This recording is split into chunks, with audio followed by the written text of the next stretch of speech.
Welcome back once again in my YouTube channel. My name is Amit Verma.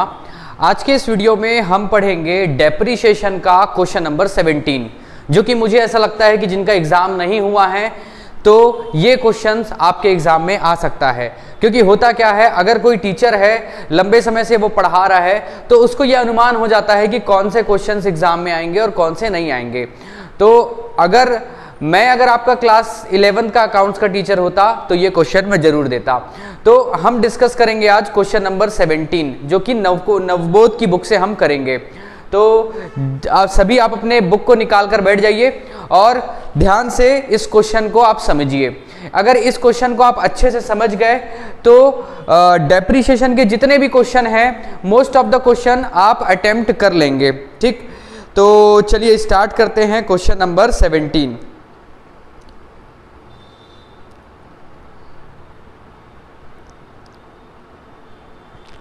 तो start करने से पहले मैं आपको बता देता हूं कि दो मेथड होते हैं। एक बार फिर से आपको रिवाइज करवा देता हूं। जो डेप्रीशिएशन निकालने का जो मेथड होता है डेप्रीशिएशन, ये दो मेथड होता है। एक होता है फिक्स्ड इंस्टॉलमेंट मेथड,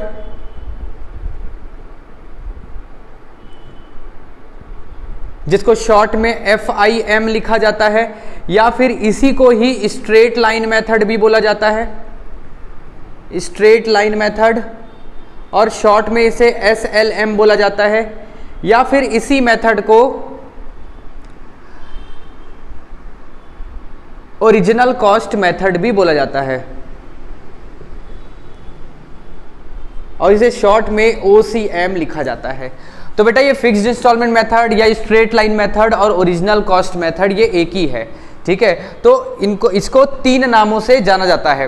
अब बात करें दूसरा जो मेथड होता है वो है diminishing balance method,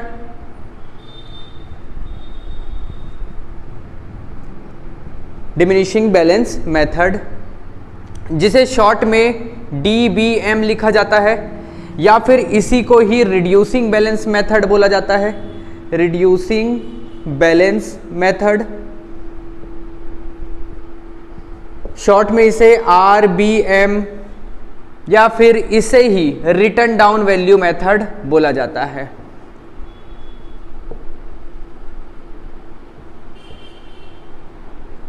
return down value method, और इसे WDV लिखा जाता है शॉर्ट में।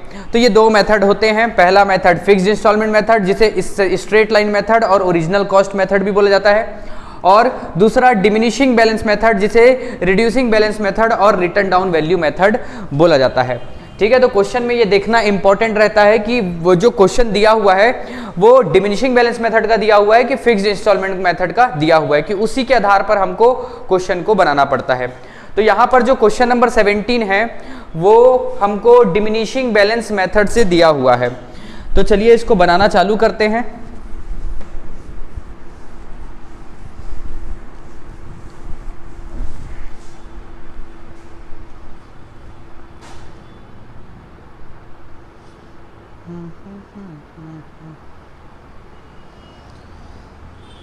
तो क्वेश्चन बनाने से पहले सबसे पहले हम इसका एक वर्किंग नोट कर लेते हैं। वर्किंग नोट जिसमें कि हम सारी बातें जो क्वेश्चन में दिया हुआ है सारी बातों को हम यहीं पर लिख लेंगे। तो देखिए यहाँ पर दिया हुआ है on 1 January 1998 purchase some machine for ₹50,000। मतलब 1 जनवरी को मशीन परचेज किया गया है। तो यहाँ पर मैं लिख लेता हूँ 1 जनवरी 1998 में मशीन परचेज किया गया है, परचेज, जिसकी कीमत है 15,000 रुपए। और सम मशीन बोल रहा है, इसका मतलब ये है कि एक से ज्यादा ही मशीन होगी। ठीक है, अगर बोला जाता कि एक मशीन खरीदा गया तो डायरेक्ट एक मशीन लिख लेते। यहां पर सम बोला गया है, इसका मतलब कि हमको जानकारी नहीं है कि यहां पर कितना मशीन परचेज किया गया है। आगे, On 1 July 1999 some more machine were purchased for ₹8,000। ठीक है, 1 जुलाई को 1999 में फिर से परचेज किया गया है। एक काम करता हूं मैं, इसको यहाँ पर परचेज किया गया है 15,000 का, ये पूरा परचेज वाला है इसलिए मैं परचेज लिख देता हूँ। ये वर्किंग नोट है, आप चाहें तो एग्ज़ाम में इसको भी लिख सकते हैं, ये सारी चीज़ों को आप लिख सकते हैं, वर्किंग नोट ऐसा लिखना, इसके बाद ये सारी चीज़ों को लिख लेना। ये परचेज का पूरा डिटेल है। इसके बाद आपको बुक को या फिर क्वेश्चन पेपर को देखने की बार बार जरूरत नहीं पड़ेगी, आप डायरेक्ट एक बार अपने आंसर शीट में इसको लिख लेंगे तो इसी को ही देखकर, इसी के हेल्प से आप डायरेक्ट क्वेश्चन बना सकते हैं, जो कि आसान होता है। तो यहाँ पर परचेस किए हैं 1 जनवरी 1998 को सम मशीन 15,000 रुपीज़ का। अब सम मशीन मतलब कि पता नहीं कितना मशीन खरीदे हैं। आगे है 1 जुलाई 1999 को फिर से और मशीन खरीदा गया है जिसका प्राइस है 8,000 रुपीज़। उसके बाद on 1 April 2000 purchase another machine for rupees 6,000। 1 अप्रैल 2000 को और मशीन खरीदा गया है।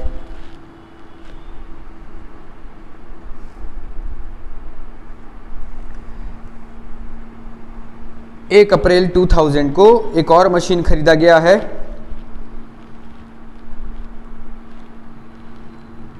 6,000 रुपीज का। उसके बाद दिया हुआ है 30 June 2000 the machine bought on 1 January 1998 was auctioned for rupees 3,000 which was bought for rupees 5,000 rupees. इसका मतलब समझिएगा क्या होता है। तो यहां पर मशीन को सेल किया जा रहा है। ऑक्शन का मतलब होता है नीलामी करना। तो यहां पर 30 तारीख को बेचा जा रहा है ये मशीन को, 30 जून 2000 को, 30 जून 2000 को एक मशीन को सेल किया जा रहा है और उस मशीन को 3,000 रुपये में सेल किया जा रहा है जिसकी कीमत 1 जनवरी 1998 में 5,000 रुपये थी। इसका मतलब कि यहाँ पर जो 1 जनवरी 1998 में जो मशीन खरीदा गया था 15,000 रुपये का, उसमें लिखा था सम मशीन। तो यहाँ पर एक मशीन यहाँ पर 5,000 रुपये वाला है। इसी मशीन को बेचा गया है 30 जून 2000 को 3,000 रुपये में। ठीक, तो अब मैं इसको ऐसा एज्यूम कर लेता हूं कि एक मशीन 5,000 का हुआ और बचा जो मशीन है वो 10,000 रुपए का हो गया। तो बेटा बात को समझ रहे हो आप? देखो यहां पर क्या हो रहा है।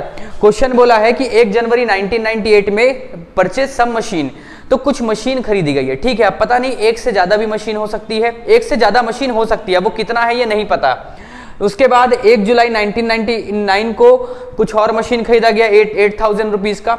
उसके बाद बोला जा रहा है 1 अप्रैल 2000 को 6,000 रुपए का और मशीन खरीदा गया।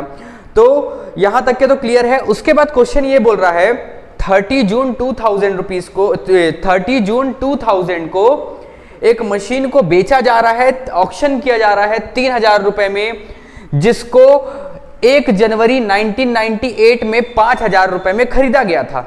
ठीक, तो यहां पर ना ये 15,000 है ना, इसी में वो 5,000 वाली मशीन इंक्लूड है, इसलिए हम यहां पर अलग से मशीन नंबर 1 करके मैं 5,000 रुपए लिख दिया हूं। और जो बचा हुआ वैल्यू है 15,000 में 5,000 रुपए वाली मशीन एक हो गई, तो बची कितनी? बची 10,000 रुपए वैल्यू। ठीक है, तो 15,000 में 5,000 माइनस करेंगे तो ये 10,000 रुपीज बचे हुए मशीन का निकल जाएगा। तो यहां पर हम स्प्लिट इसलिए किए हैं क्योंकि इस मशीन को बेचा जा रहा है। तो बेचा जा रहा है तो हमको स्टार्टिंग से उसका डेप्रीशिएशन लगाना पड़ेगा, और डेप्रीशिएशन लगाएंगे तभी हमको ये पता चल पाएगा कि जिस दिन बेचे हैं उस दिन उस मशीन की कीमत क्या है, और बेचा गया है तो उसमें प्रॉफिट हो रहा है कि लॉस हो रहा है। इस वजह से हम इसका अलग से सेपरेशन कर दिए हैं, ये मशीन नंबर 1 और मशीन नंबर 2, क्योंकि मशीन नंबर 1 को आगे चल के बेचा जा रहा है। ठीक है, तो यहां पर ये हो गया। इसके आगे दिया हुआ है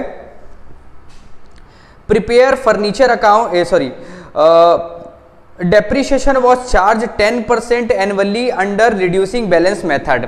तो यहां पर डेप्रीशिएशन जो लगेगा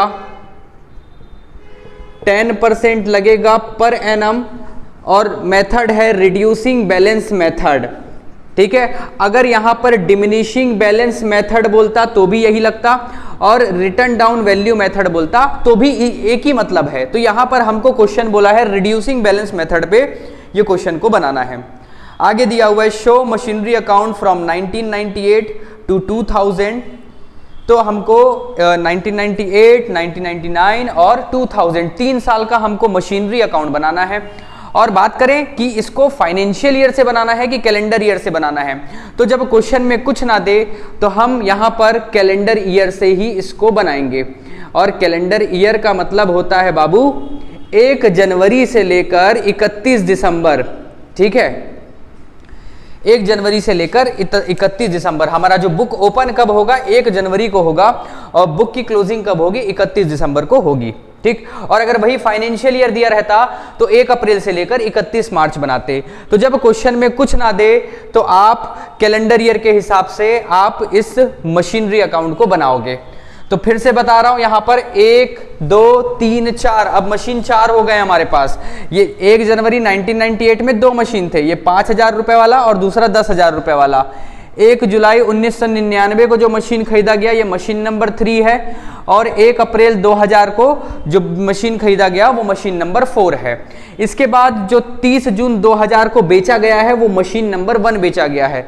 तो बेटा जब होता क्या है, जब हम मशीनरी अकाउंट बनाते हैं और इसमें ज्यादा मशीन आ जाते हैं, जैसे 1 मशीन है तो कोई दिक्कत नहीं है, लेकिन 2-3 मशीनें हैं तो हमको उसका नाम देना पड़ता है, मशीन 1, मशीन 2, मशीन 3, इस तरीके से, ताकि हम उसकी पहचान कर सके कि वो 2 साल बाद उसकी वैल्यू क्या है, कौन सी मशीन बेचा जा रहा है। इस वजह से इसका नाम दे दिया जाता है। तो मैं यहां पर रोमन नंबर में 1 2 3 4 लिख दिया हूं।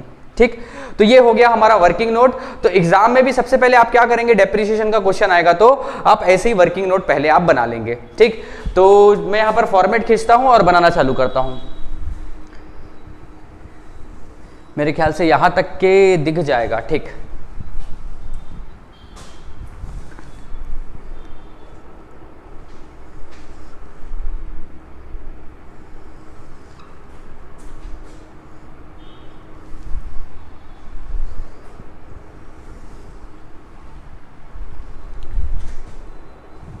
यहां पर छोटा सा पहले डेट आएगा, उसके बाद ये पर्टिकुलर, उसके बाद ये अमाउंट, फिर ये डेट, फिर ये पर्टिकुलर और अमाउंट, और ऊपर में हम लिखेंगे machinery account. Machinery account, date, particular, amount, date, particular, amount. ये साइड हो जाता है क्रेडिट, और लेफ्ट हैंड साइड वाले को हम यहां पर लिखेंगे डेबिट। ठीक, तो ये हमारा फॉर्मेट हो गया। तो देखिए सबसे पहले हम क्या करेंगे, 1 जनवरी 1998 को मशीन परचेज किया गया है। देखिए अगर आप ये वर्किंग नोट बना लेंगे, इसके बाद आपको बुक छूने की जरूरत नहीं है। जो यहाँ पर दिया हुआ है सारा सब चीज बुक से हम उठाकर यहाँ पर लिख दिए हैं। अब इसी के हेल्प से हम पूरा क्वेश्चन को करेंगे। तो देखिए परचेज किया गया है मशीन 1 जनवरी को, तो यहाँ पर हम लिखेंगे 1 जनवरी 1998। यहाँ पर आएगा टू बैंक,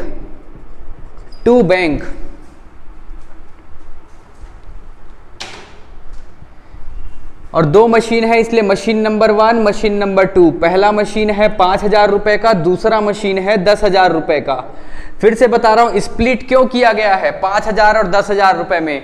तो क्वेश्चन आगे चल के बोल रहा है कि 30 जून 2000 को 5,000 रुपए वाली मशीन को 3,000 रुपए में बेचा गया है, और 5,000 रुपए वाली मशीन वो कब खरीदी गई थी, 1 जनवरी 1998 में खरीदी गई थी।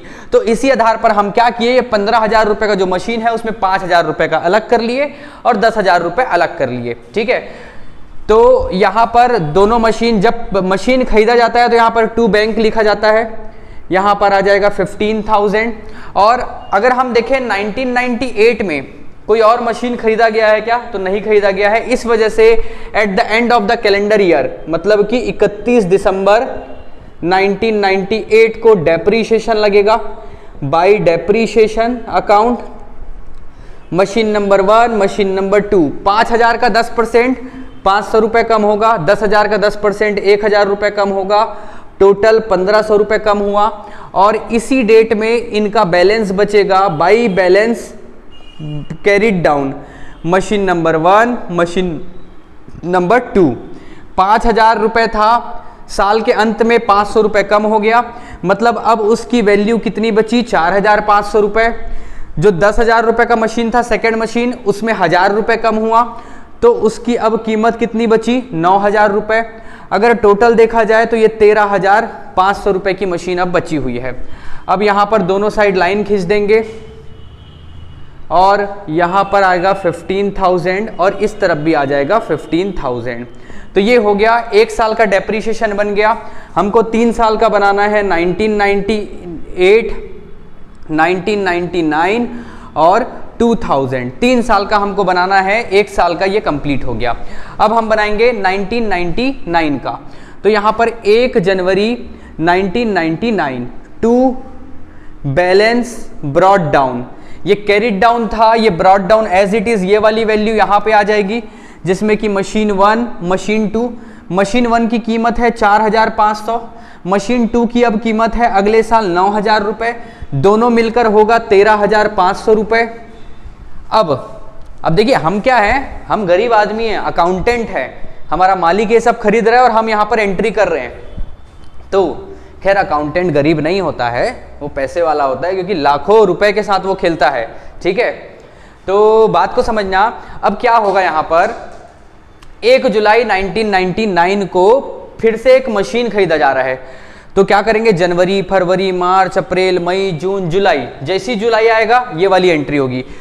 देखिए क्वेश्चन बनाते हैं तो ये डाउट होता है कि पहले डेप्रीशिएशन लगाएं कि नई मशीन को लिखे। तो आप ना डेट वाइज चलेंगे, ठीक है, डेट वाइज चलेंगे। क्रॉनिकल ऑर्डर बोलते हैं इसको। क्रॉनिकल ऑर्डर का मतलब ये होता है जैसी जैसी घटना डेट में होते जा रही है उस चीज को आप लिखते चलेंगे। तो यहाँ पर देखिए जुलाई में मशीन खरीदा गया है, उसके बाद डेप्रीशिएशन कब लगता है, 31 दिसंबर को। तो पहले आप इसको लिखोगे, तो 1 जुलाई 1999 यहाँ पर आ जाएगा, 1 जुलाई 1999 को मशीन खरीदा गया है। तो यहाँ पर फिर से आएगा टू बैंक, और यहाँ पर हम नाम दे देंगे मशीन नंबर 3, जो कि है 8000 रुपए का। ठीक, तो अब हमारे मशीनरी अकाउंट में टोटल 3 मशीन हो गई, एक 4500 रुपए वाला, एक 9000 रुपए वाला, और एक नया आया है 8000 रुपए वाला। अब हम इसका डेप्रीशिएशन लगाएंगे by, oh sorry 31 December 1999 by depreciation account, machine 1, machine 2, machine 3। तो देखो प्यारे प्यारे बच्चों, यहाँ पर डेप्रीशिएशन 5000 का 10% 500 लगा था। अब यहाँ पर ये अगले साल इस मशीन की कीमत हो गई है 4500 रुपए। तो 4500 रुपए का 10% लगेगा। इसी को बोलते हैं डिमिनिशिंग बैलेंस मेथड, या फिर रिड्यूसिंग बैलेंस मेथड, या फिर रिटर्न डाउन वैल्यू मेथड। जो वैल्यू नीचे आ जाता है रिड्यूस होकर, उसी का ही डेप्रीशिएशन लगाया जाता है। तो 4500 है तो इसका 10% लगाएंगे तो ये हो जाएगा 450 रुपए। और मैं आपको बता रहा हूं एग्जाम में वो कैलकुलेट मत करते बैठ जाना कि कैसे 10% कैसे लगाते हैं। तो देखो इधर देखो, अब ये 5000 है, 5000 का 10% निकालना है, एक जीरो को हटा दो, 500 रुपए इसका 10% होगा। अगर 3600 है, अगर इसका 10% निकालना है तो एक जीरो हटा दो, 360 इसका 10% होगा। तो ये कैसे काम करता है, तो ऐसे काम करता है, 5000 है, इसका आपको 10% निकालना है। तो ये ऑलरेडी ये 10% का ये 0 कट जाता है, और ये इधर एक जीरो कट जाता है। तो कितना आ रहा है बेटा, 500 आ रहा है। तो वैसे ही आप क्या करोगे, जैसे 36720 इसका आपको निकालना है 10%। तो आप क्या करोगे, सीधा एक जीरो को हटा दो, ये इसका 10% निकल जाएगा। क्लियर है। अब आप बोलोगे ऐसा नंबर है तो कैसे करेंगे, 3248। अब इसका 10% निकालना है, तो बेटा इसका 10% निकालना है तो यहाँ एक नंबर के बाद डेसिमल लगा दो, ठीक है। 4567 इसका 10% निकालना है तो एक नंबर के बाद डेसिमल लगा दो, यही निकलेगा, चेक करके देख लो आप, ठीक है। तो इस तरीके से आप अकाउंट्स पढ़ रहे हैं तो थोड़ा अपना स्पीड बढ़ाइए, क्योंकि होता क्या है, अकाउंट्स के एग्जाम में आपको समय तो 3 घंटे मिलता है, लेकिन कैलकुलेशन हमारी इतनी स्लो होती है कि हमको ऐसा लगता है कि 3 घंटा भी कम है।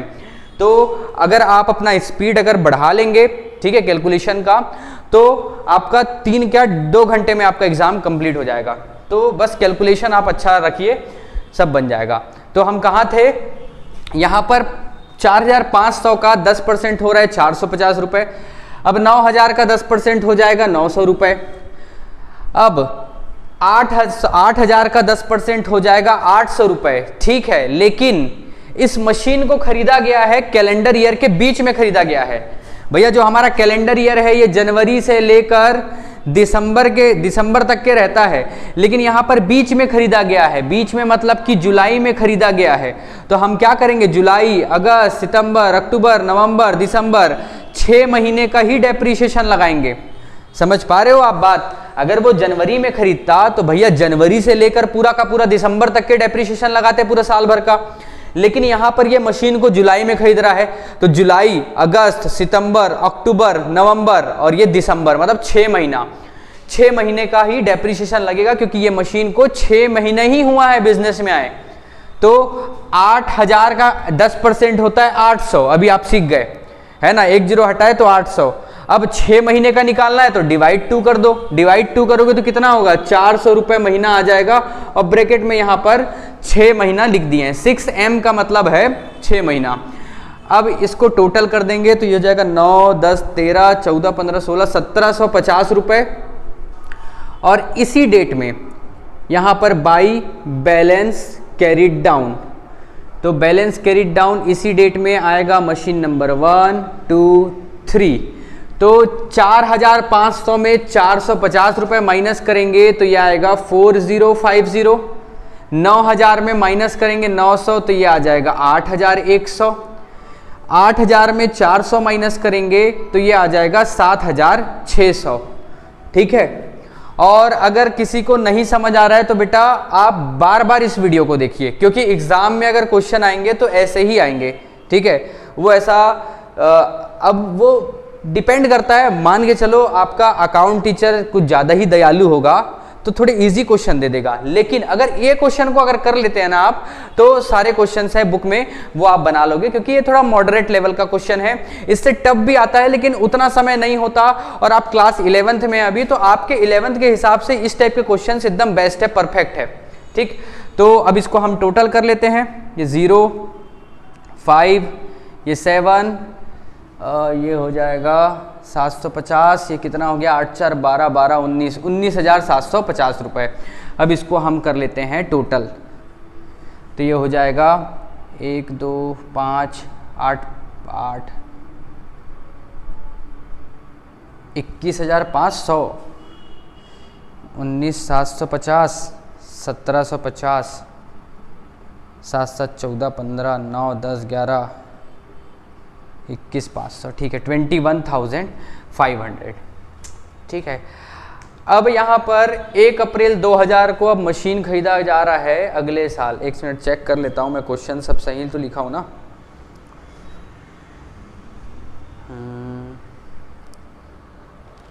1 अप्रैल 2000 को परचेज मशीन फॉर 6,000 रुपीज़। ठीक है, 1 अप्रैल को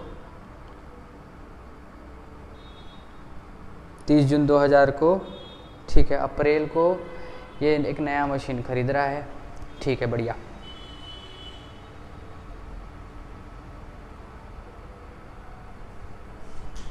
ठीक, तो इसको थोड़ा सा मैं मिटा देता हूं, यहां पर जगह कम है तो इसके आगे मैं इस साइड बनाऊंगा। तो अगर आपको स्क्रीनशॉट लेना है तो आप स्क्रीनशॉट ले लीजिए। अब हम बनाते हैं आगे का क्वेश्चन। ये 2 साल का हो गया है, अब तीसरे साल का और बनाना है।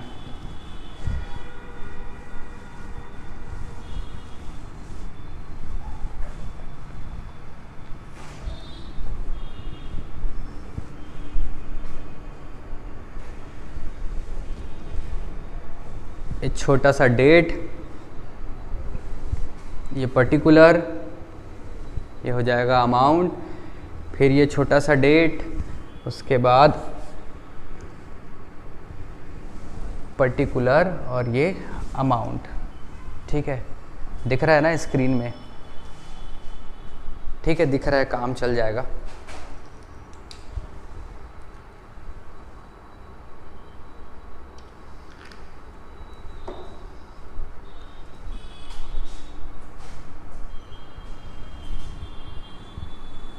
ठीक है, यहाँ पर भाई date particular amount, date particular amount, यहाँ पर क्रेडिट, वहाँ पर डेबिट। अब देखिए ये वाला जो बैलेंस है ये पूरा का पूरा ये आता है इधर इधर इधर, मतलब कि नीचे जगह नहीं है, इस वजह से यहाँ बना रहा हूँ। तो यहाँ मैं बनाऊंगा 1 जनवरी 2000 का to balance brought down, machine number 1, 2 और ये 3। मशीन 1 है 4050 रुपये, ये 8100 दूसरा मशीन, 7600 तीसरा मशीन, और टोटल हो रहा है 19,750 रुपये। ठीक है, कहानी यहां तक के था। इसके बाद एक और मशीन खरीदा जा रहा है जिसकी कीमत है 6,000 रुपए, और कब खरीदा जा रहा है? तो अप्रैल में खरीदा जा रहा है। तो जनवरी के बाद जनवरी, फरवरी, मार्च, अप्रैल आया, वैसे ही हम क्या किए, एंट्री कर लिए, क्योंकि हमारा मालिक जो है वो मशीन खरीद लिया। तो यहां पर हम लिखेंगे टू बैंक, और यहां पर आ जाएगा मशीन नंबर 4, और जिसकी कीमत है 6,000 रुपए। अब हमारी पिक्चर में यहां पर कितनी मशीनें हैं? 4 मशीनें हैं। ठीक, ये हो गया। अब यहां पर एक मशीन को बेचा जा रहा है। कौन सी वाली मशीन को? ये वाली मशीन को बेचा जा रहा है, पहली मशीन को। कौन सी तारीख को बेचा जा रहा है? 30 जून को बेचा जा रहा है। इसका मतलब कि इस कैलेंडर ईयर में कितने दिन तक के इस्तेमाल किया गया? तो जनवरी, फरवरी, मार्च, अप्रैल, मई, जून, 6 महीना इस्तेमाल करने के बाद बेचा गया है। तो आप बात को समझेंगे, 6 महीने बाद बेचा गया है, तो यार ये 4,050 रुपए का इसकी कीमत है। कौन सी तारीख को? 1 जनवरी 2000 को। और अगर वो 6 महीने बाद बेचेगा तो 6 महीने में उसकी कीमत और कम हो जाएगी। इस वजह से हम यहां पर डेप्रिसिएशन लगाएंगे। ठीक है, तो मेरे प्यारे छोटे छोटे भाइयों और बहनों, समझो बात को। अगर आप जैसे कि आज दुकान गया है ना, मोबाइल लेके, भैया ये मोबाइल देखो, इसको बेचना है, कितने में आप लोगे? अब दुकान वाला बोल रहा है कि मैं बहन 8,000 रुपए में ले लूंगा। ठीक है, अब तुम 6 महीने बाद जाओगे और बोलोगे कि भैया आप बोले थे 8,000 रुपए में लूंगा करके, ये लो 8,000 रुपए में ले लो। तो क्या वो लेगा? क्या नहीं लेगा, क्योंकि 6 महीना और चल गया है, इस वजह से उसकी कीमत और कम हो जाएगी। ठीक, तो यहां पर हम क्या करेंगे? डेप्रिसिएशन लगाएंगे। तो कौन सी तारीख को? 30 जून को। तो यहां पर हम 30 जून को, जो मशीन को अगर बीच में बेच दिया जा रहा है तो सबसे पहले उसका डेप्रिसिएशन लगाएंगे। तो 30 जून को डेप्रिसिएशन लगेगा बाई डेप्रिसिएशन, मशीन नंबर 1 का डेप्रिसिएशन लगेगा। यहां पर नीचे थोड़ा सा मिटा देता हूं यहां पर, ताकि मैं वर्किंग नोट करके आपको और अच्छे से समझा सकूं।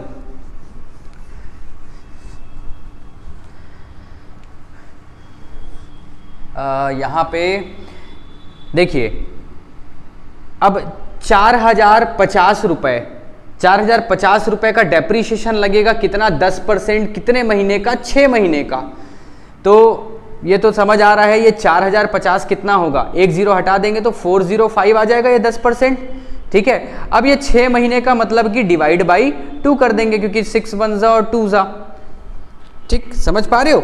देखो फिर से समझा रहा हूं, 4050 है ना। इसका अगर बात करूं मैं 10%, तो अभी हम लोग सीखे हैं कि 405 हो जाएगा, 1 जीरो को हटा दो, ये इसका 10% हो गया। अब हमको 6 महीने का निकालना है, तो 6 महीने का निकालना है तो इंटू 6/12 करेंगे। 6 महीने का निकालना है, 405 12 महीने का है, तो 6 महीने का कितना होगा? और ये 1/2 होगा। मतलब अल्टीमेट हम क्या करेंगे? 405 जो है इसको डिवाइड कर देंगे 2 से, तो ये हो जाएगा 202.5, कुछ इस तरीके से आ जाएगा। ठीक है, अब ये 202.5 आ रहा है, तो इसको अप्रॉक्स ले लेंगे 203। मतलब यहां पर डेप्रिसिएशन कितना लग रहा है? 203 रुपए लग रहा है। ठीक है, 203 रुपए लग रहा है। और इसको कितने में बेचा गया है इसी डेट में? यहां पर हम लिखेंगे बाई बैंक।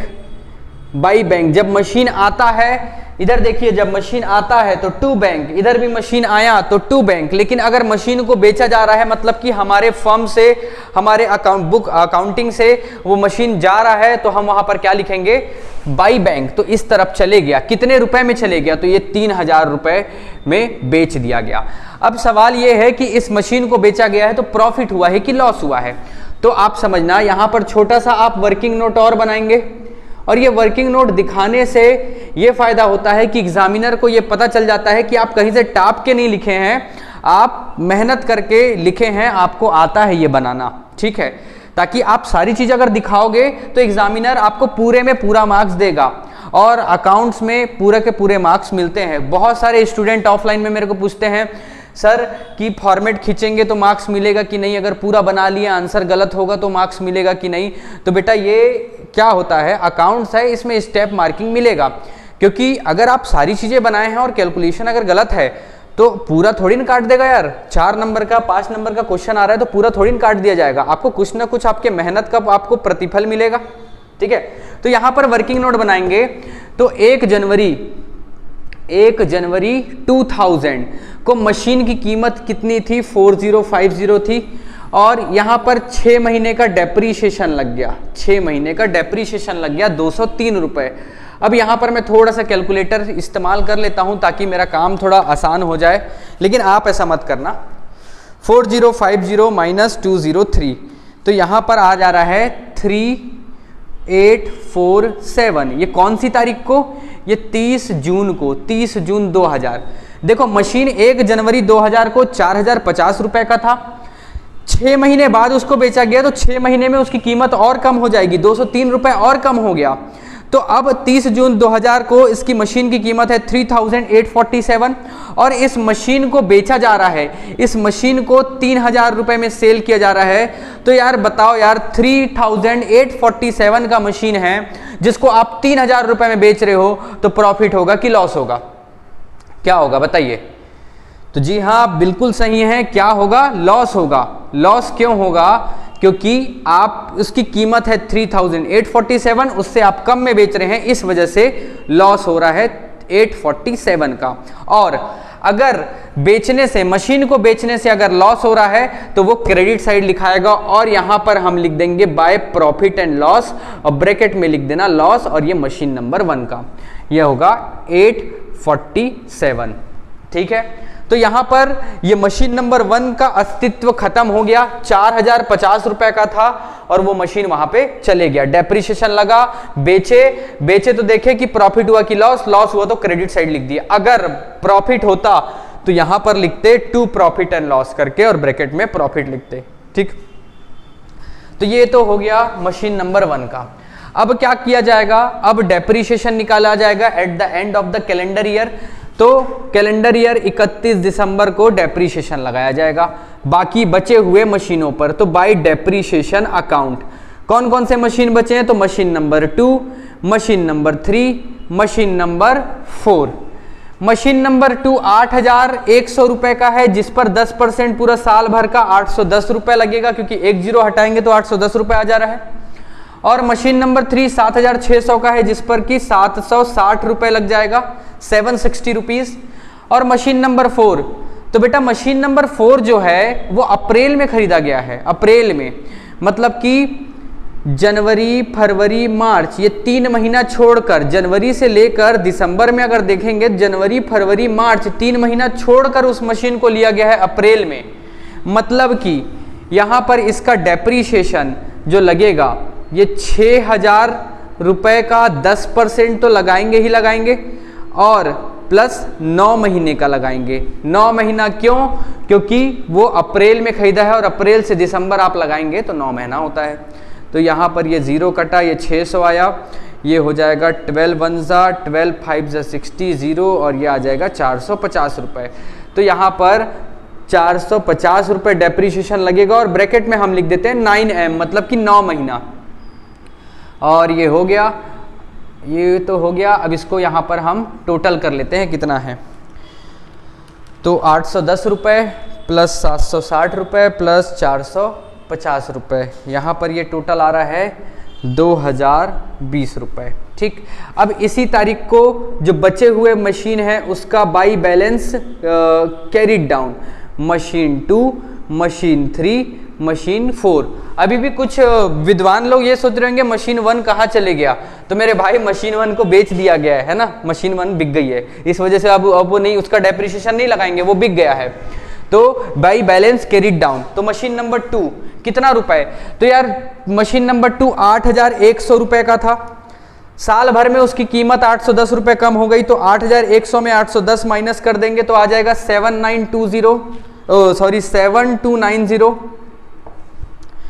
उसके बाद 7600 रुपए की जो मशीन थी, थर्ड मशीन, उसमें 760 रुपए कम हो गया, तो अब उसकी कीमत है 6840।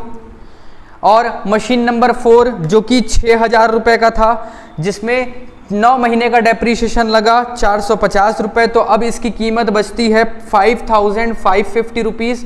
और इसको हम टोटल करेंगे तो ये आएगा 19680। ठीक है, ये कंप्लीट हो गया। अब इसको टोटल कर लेते हैं, यहाँ पर ये टोटल और यहाँ पर ये टोटल हो जाएगा। तो पहले डेबिट साइड कर लेते हैं, 19,750 प्लस 6,000 रुपीज़, ये आ रहा है 25,750।